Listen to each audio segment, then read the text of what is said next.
Is this thing rolling? I hope so.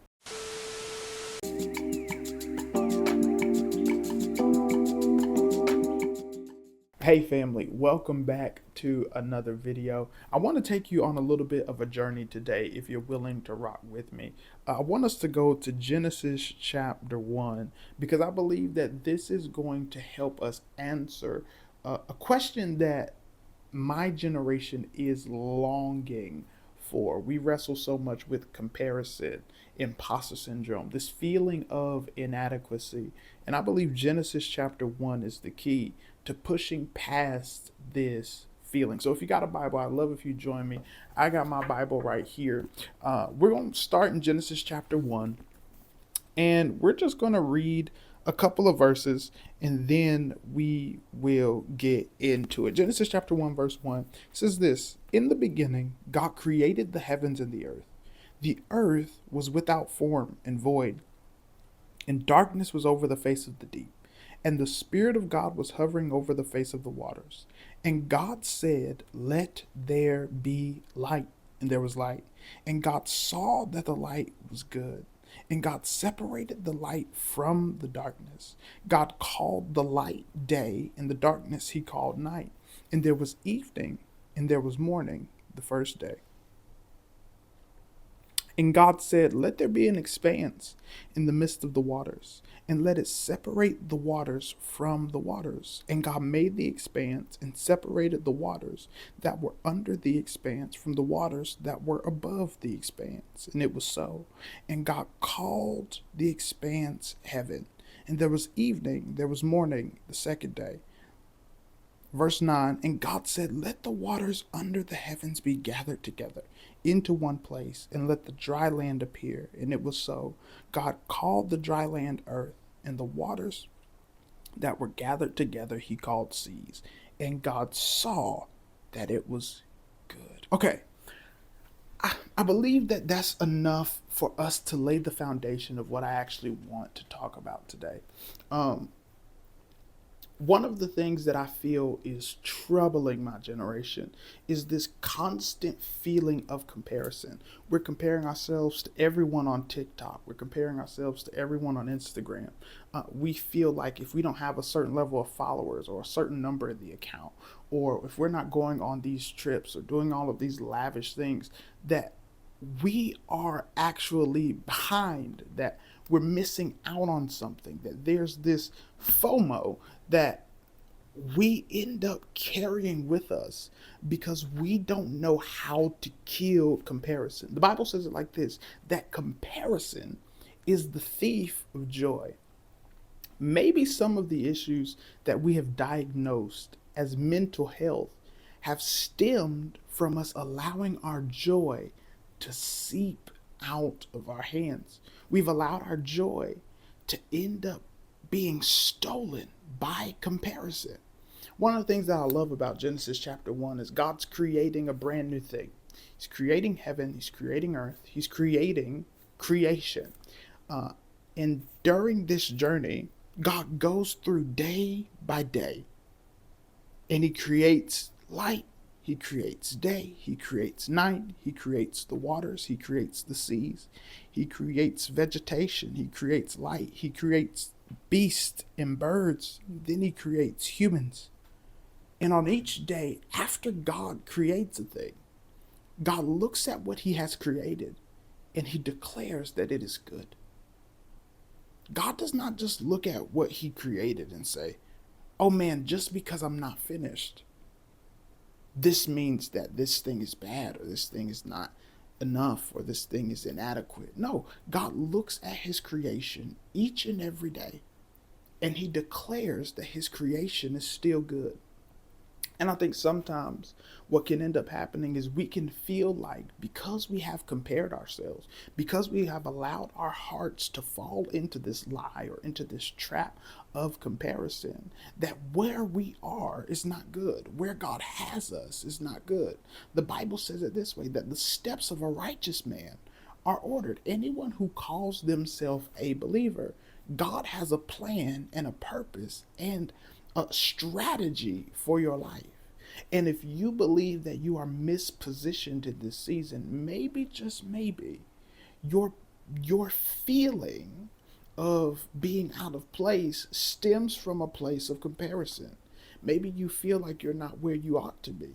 Maybe you feel as if you're not in a position that's actually fruitful for you. I want to help you because God looks at every day, although it is incomplete, although it is not fully created and fully put together and fully faceted, God looks at each and every day and still declares the day is good.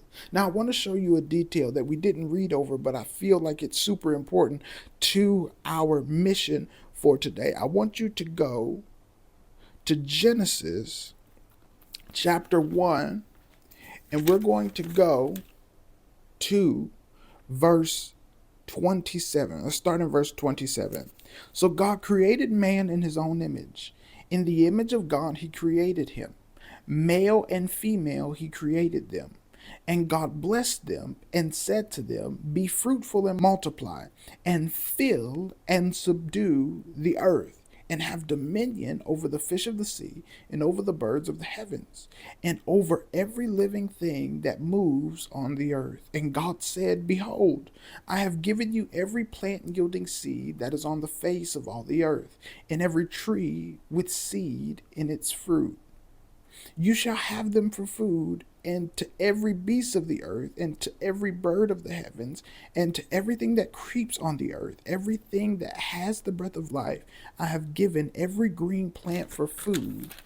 And it was so. Watch this verse, verse 31. And God saw that he had made everything, and behold, it was very good. And there was evening, and there was morning, the sixth day. This verse right here, verse 31, it blew my mind the first time I read it. Because it is only once God creates man that he no longer just labels his creation as good. He labels it as very good. God sits back after he makes man, and his creation is finally complete. His plan has finally come into fruition. See, God's plan was not fully developed until you were thought about. Until he created humanity, until he created you, God's plan was not very good. See, if you have come to the belief that what you are, who you are, what you carry, what you have, the dreams, the visions, the plans that you have, that God has given you, if you feel as if those things are not enough, maybe you have started to compare yourself to someone who you may seem that has a better gift or has a better car or a better house or all of these things that you use to diminish the value that God has innately placed in you. If you believe that you are not good enough, then you believe that God is a liar. Because God does not call you average. God does not call you basic. God calls you very good. And so I just want to encourage you. If there are moments in your life where you feel as if there's not a quota or a criteria that you are meeting and accomplish, God has you exactly where you need to be. God has placed you in this moment for a reason, for a specific time. And if you neglect this moment, you will end up neglecting all that God is trying to teach you. See, comparison is actually just rooted in insecurity. I compare myself because I can identify my weaknesses. I can see where I am not enough. And if I don't find security in him, I'll start to search for security, because subconsciously, you're not just comparing yourself to those who you think are better than you. You're also comparing yourself to those who you think you're better than. And it's important. See, identifying your weaknesses is not the problem. It is when you start to idolize your weaknesses that it becomes an issue in how you perceive God, how you perceive the world. See, you are meant to bring your issues, your weaknesses, your problems to God. Why? Because God says his strength is made perfect in your weakness. And so your weakness is not an issue. Your weakness is not a problem. But until you actually find enough courage to submit your weakness to God, you'll always find yourself in comparison. And so comparison has to be killed by your vulnerability. By you saying, God, there are moments where I don't feel like I'm enough. God, there are moments where I don't feel like I can accomplish this, or I can do this, or I can make it through this. And it is in those moments that God can say, I am with you. I am the source of your strength. I am the one leading you and guiding you.